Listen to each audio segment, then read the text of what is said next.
Oh, and the other thing we forgot to tell you is the whole point of Soldier Summit is that this is where they...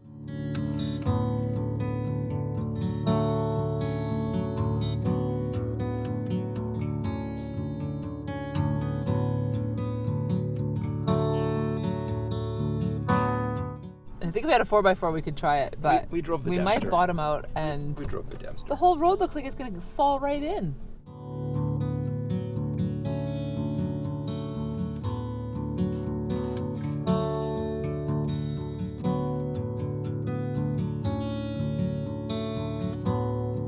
Alrighty guys, we are out just for a relaxing afternoon walk. From our campsite. Yeah, just from the campsite. There's a 500-meter loop trail. So we did this loop along the lake. There's the lake, Kluane Lake, actually, which is amazing. And we hung out at the observation tower and we saw sheep. Yep. Up on the hill over there. Through the binoculars. Yeah, they're pretty far away. Like all we can see is little white dots moving around. So yep. Not really worth taking a picture, but it was still cool to see them. So then we finished all of our sightseeing, relaxing, and we went to go back on the other loop, the other side of the loop, to head back to our campsite. And we're walking along and all of a sudden our dog stops, dead in her tracks. And we're like, let's go. She takes half a step and she stops and she looks at us. And then we're like, let's go. And she's like, not moving. And then we said, should we go back? And she turned around and started walking. Yep. As soon as I said, maybe we should go back, she's like, yeah, good idea. Bolted the other direction. And we're like, oh, okay, so we're not doing the loop. We're doing it out and back.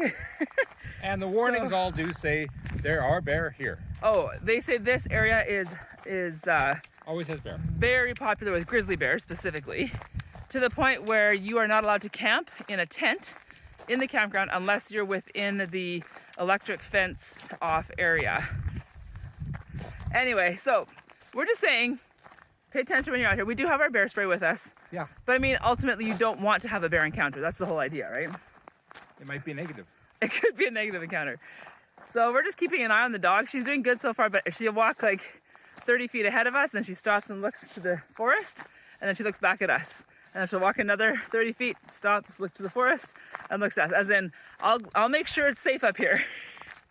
So it's fantastic, and honestly, she's golden. A lot of people say, you know, it's hard work to RV life with a dog, but when we have had her now for about a year. Yeah, she's very aware. She golden, is retriever, Malamute, and she has, that breed just does certain things in nature that are done well. Yeah.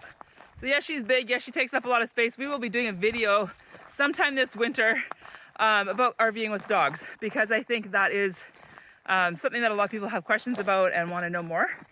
But I'll tell you, she could have potentially just saved our bacon back there. So thanks, Daphne. You're doing good. Whew. All right, here's the electric fence. I'm gonna show you what I was talking about. She seems to be a bit... She's nervous because I think she heard that or smelled that bear back there. Yeah. She's like, let's just get back. I just didn't want her to try and get under that fence, you know? There, that's the explanation right there. Make sure you're on the proper side of the fence when the bear comes at you.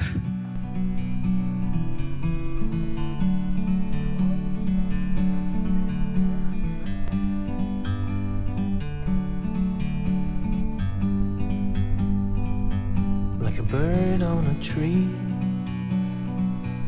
A 4x4. I think if we had a 4x4 we could try it, but we drove the we Dempster. might bottom out and... We drove the Dempster. The whole road looks like it's going to fall right in. We drove the Dempster. From up here, the world seems small. We can sit together. It's so beautiful, you and me. We meant to be in the great outdoors, forever free.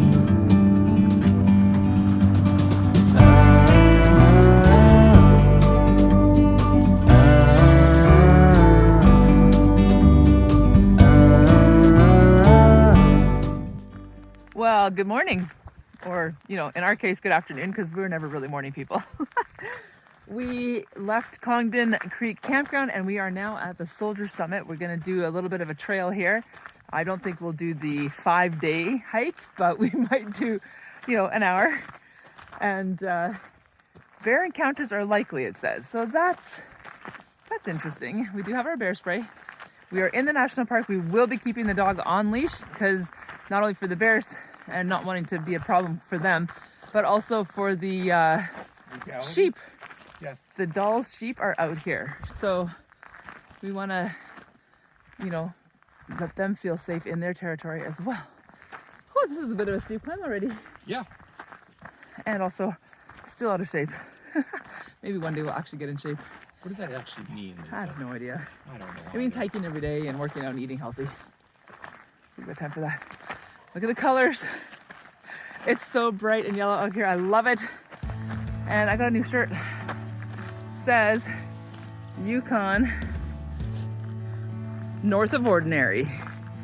Yeah, the Yukon is definitely north of ordinary. This thing is incredible out here. All right, let's take you guys on a little hike.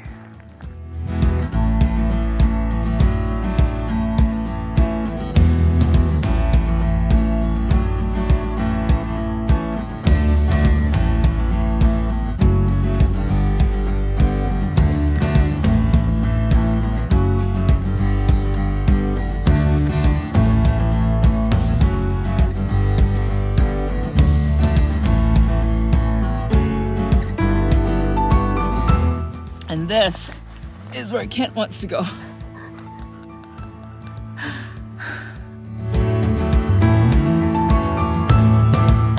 This is the climb we did. Whew.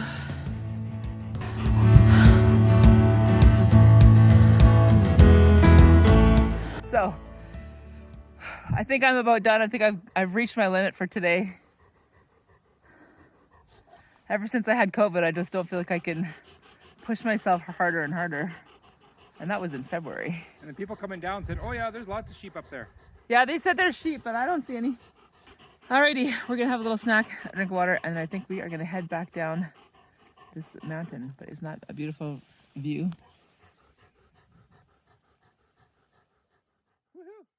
All right, here's a cool thing.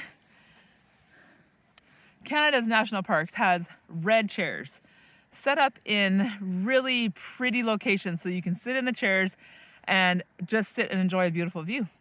And I know Larry and Alice from Downsizing Makes Sense recently sat in the red chairs at a national park in New Brunswick. We'll put a link to their video in the description below and probably in the card up there. So you guys can check out their video of the eastern side of Canada, even though we're way on the other side, on the western side of Canada. This is Kluane National Park. We are loving this little hike. This is called Soldier Summit, and the signboards are really interesting because they're talking about some of the more negative impacts that the Alaska Highway brought to these communities into this area. Any thoughts? Well, as I walked up here, first of all, I said that as vehicles got better, as people became more curious throughout the 40s, 50s, 60s, more floodplains, those kinds of things, these communities would have been impacted with or without the highway, but the highway brought it in fast. Yeah, and that was in 1940. When was the highway? 42, 43. 42 and 43. Of course, it was originally started because of the war efforts, and in the end, it ended up, bringing, like I said, a whole bunch of other things, good things and bad things with it. Some of the things that we saw on a signboard is that actually the American Army brought a third. Was it a third? About a third of the soldiers building the highway were African American. Yeah. And the higher ups in the Army said, no, we don't want them as part of the efforts here. And the higher ups did not get their way. But what they did do is they segregated the people that were African American from those that weren't. So the African Americans were very restricted where they could and couldn't go. The other soldiers could go to Skagway, go into town, do shopping, those kinds of things, and the African Americans were not allowed to. So we just want to take a moment right now to just remember the horrible things that have happened throughout history so that we don't repeat them. I just think that's really important to remember these things. Like you read a story, and we actually heard a radio clip from a gentleman that was in that African American part of the Army. And you hear him talking and you're just like, this should never happen again, ever, to any people group for any reason. Like, come on, guys, like, we're better than that. And the other factor is because of the bountiful game in this area, like the sheep and everything else, the Canadian government had to make this area a preserve. But what they didn't do well is allow those that have historically needed and accessed this area for living off the land to continue. So 4 decades of arguing with the federal government was what it took for the native people here to get back to have the rights to live off the land. So that was taken away from them. Yeah, and again, it's one of those things like, was the government trying to do the right thing and they were just misinformed? And they did it wrong. Or was it intentional? We don't know. But the reality is that the First Nations people definitely suffered for those 4 generations of not being able to hunt and fish and to live off the land like they had for generations before. It all before. of a sudden just became illegal for them to live the way they'd always lived. Yeah, exactly.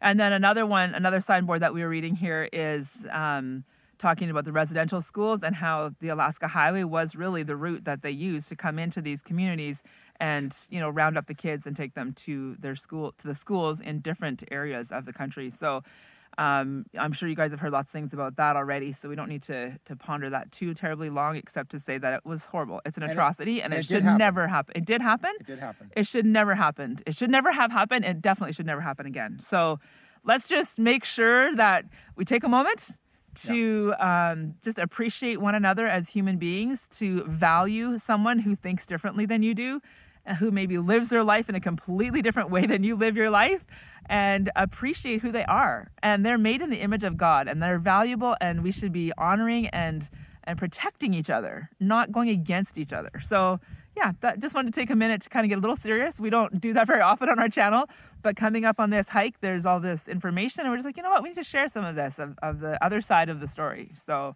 anyway, it's starting to rain a little bit, and my fingers are frozen, so I'm thinking it might even be starting to snow. No, it's not snowing. It's too warm to snow. Well, that looks like snow over there. Maybe it's just rain. In Kluane National Park, snow happens. It does.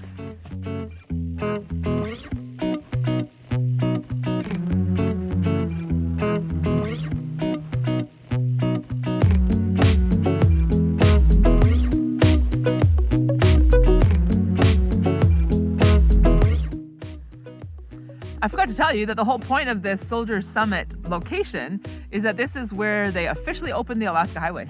Yep. So that's pretty cool. This is where they had their big ceremony, all that kind of stuff. So I will, I have no idea which date that was, so we should probably find out. We'll let you know. I'll get Ken to put a little text thing in here that tells you what date it was. Now, on both sides of the border, there is a national reserve or national park. While Kluane is one of those, there's 3 others. And what are they all? There is a World Heritage Site? Is that what it is?